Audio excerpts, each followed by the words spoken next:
Betrayal. And then came that day. The day before the doctor had come. He had once again tried to persuade me to accept treatment. I had again refused, knowing full well I was not crazy and convinced that these people did not have the resources and inner knowledge to help me where I needed it. My mother said, sweetly, "Look, at least go and see this doctor. There's no obligation." Naive and suspicious, I asked her. "And then I can go out?" "Yes, yes, of course. It's just for a meeting. You'll have a chat and then that's it. I'll go with you if you like." Tired, and in order to have peace, I said to myself that after all, if that's all she wanted, I could do that. I got into her car. When I arrived in front of the psychiatric hospital, she dropped me off quickly. "I'll spit you out," as she used to say, and then she left quickly. I will always remember the evil smile on that doctor's lips when I walked into her office. In no time at all, I found myself locked up, stripped naked like a criminal being put in a dungeon. It was barbaric and dehumanizing. They locked me in a room with bars for 8 days. I was not allowed to go out. I was punished. They wanted to break me. My mother had tricked and betrayed me. She had handed me over to the medical mafia without heart or regret, just as Jews were handed over to the Gestapo, cowardly, from below. Every day they pressured me to inject their crap. Every day I refused. I tried to explain to them, but they didn't understand. It was a war. I resisted them and they didn't like that. On the 8th day, 8 doctors brutally entered my room, tied me up and pricked me by force. I fainted. When I woke up, I was a vegetable. I could hardly speak, I couldn't write, my hands were constantly shaking. I thought I would never make it. I had no hope. I was broken. I remember the disgust and horror I felt among all the people there. We were no longer humans but a hybrid species closer to animals than to humans.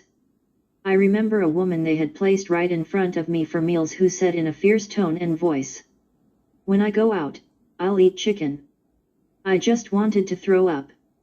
And then there was this poor girl, who wasn't crazy or anything, just disabled and had been put there because there was no one to look after her.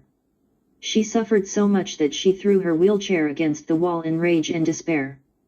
To punish her they had locked her in the isolation room, as if it wasn't bad enough for her to be isolated and abandoned there. It was even worse, she was screaming for hours. I asked to go and see her. They were surprised but let me. We spent time together and it got better. I really felt sorry for her. The wickedness of men is unfathomable. One day, under the effect of the drugs they gave me, I saw the auras. It was like energy bubbles coming out of the body. That was the only cool thing I saw in that place. I stayed there for 33 days. Afterwards, my parents got scared and probably realized that they had done something wrong. It was a stain on the family record. A university professor who had his daughter like a vegetable in a psychiatric hospital was not a good thing to tell colleagues or at dinner parties. My father reluctantly told me one day during one of his visits, "I will never let you down," without realizing that he had already done so tacitly by delegating to my mother the care of her children without a word. That's why, much later, I received this order to write to say the evils with words to avoid cursing. My mother signed a release with the hospital to take me home. In the meantime, she had liquidated everything I owned. I had nothing left and above all no freedom. The condition of this parole was a delayed treatment, which means that they give you a shot every month. Basically they knock you out on the first of the month and when the drug wears off and you start to breathe and feel better, they start again. It's called a chemical straitjacket. It is impossible to meditate or to get out of your body because your mind is tied to your body like a sausage. One of the main effects of these drugs is that it disconnects the soul from body and mind. So I realized within the first second of being locked up that the real reason I had been put under a bell was because of my spiritual views and in particular my membership of this teaching which they considered to be sectarian. Being vegetarian and doing meditation today is fashionable. but 35 years ago it was considered subversive and dangerous. As for Medium 90, I didn't know what it was, and it took years before I could put this name on the phenomena I was experiencing. For example, it took me a very long time to understand that what I felt or saw was not perceived by others, and in particular by my parents. I tried desperately to communicate these feelings and was met with denial and an appalling dialogue of the deaf. I was experiencing the painful but necessary and unavoidable experience that silence is the only cloak to put on to get through the world. It is a very practical cloak of invisibility that allows one to see without being seen. To feel without disturbing or offending the ego and the mind of others. You see, you hear, you pass by, and you say nothing. So it took me a very long time to agree to speak. Writing this book is a kind of conclusion to close this great and long chapter of life. I was 10 years old when I read Solzhenitsyn for the first time, The Gulag Archipelago. This book marked me, but I was far from thinking at that time I would live a similar experience of repression of opinion in my own country, a country supposedly of human rights and supposedly democratic, and all this denounced by my own mother with the silent and cowardly complicity of my father. Still, there was a huge benefit to this traumatic experience.